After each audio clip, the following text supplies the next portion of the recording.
তো হাই বন্ধু, welcome back to my channel Dipa Dutta and Joyguru. তো আজকে সন্ধ্যাবেলায় আবারও বেরিয়ে পড়েছি। তো চলো কোথায় যাচ্ছি, কিসের জন্য যাচ্ছি তোমাদের সাথে পুরোটাই শেয়ার করব। তো সঙ্গে থাকো। দেখো ছেলেও যাচ্ছে, তোমাদের দাদা ভাই আসছে।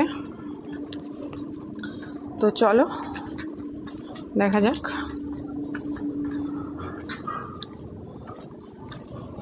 তোমাদের দাদা ভাই আসছে। দেখো বৃষ্টির ওয়েদারে রাস্তা পুরো শুনশান।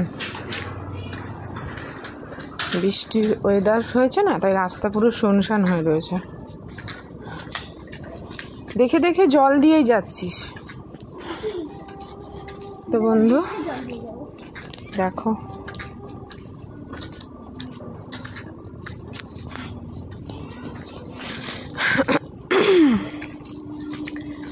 তো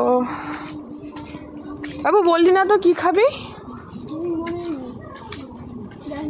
তো চলো তোমাদের সাথে শেয়ার করবো।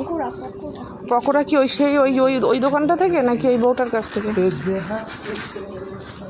ওই লোকটারও সেই ওই ওই ওই দোকানটা সব রকম চপ পাওয়া যায়। ওই দোকানটা পকোড়া বলেছি, পকোড়া আরে স্টেশনের ওখানে পাওয়া যায় না? স্টেশনের ওখানে যাবো না, তাহলে বৃষ্টিতে বেরোয়নি। তাহলে ওই হসপিটালের বাইরে যেটা আছে ওখানে, ওই অত দূর আমি জানি না। তো বন্ধু দেখো ছেলেটা আজকে আবদার, ওর বাবা এসেছিল। তোর বাবা এসেছিল আজকে বিকেলবেলা, যেতে দিচ্ছিল না কাজে।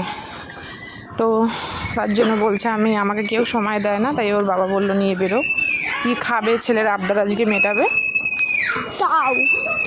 তো সেই জন্য এটা কি সময় দেওয়া বলে? এটা আমি আমার ইচ্ছার মতো খাবো সেটাই বলেছি। এটা কি সময় দেওয়া বলে? সময় দিলে পরে তাহলে আর তুই খাবারটা পাবি কি করে? না, আমার খাবার দরকার নেই, না খেয়ে থাকবো। বাচ্চাদের তো সত্যি সময় দেওয়া দরকার, মা বাবার, সব মা বাবারও। আমি সময় দিই না?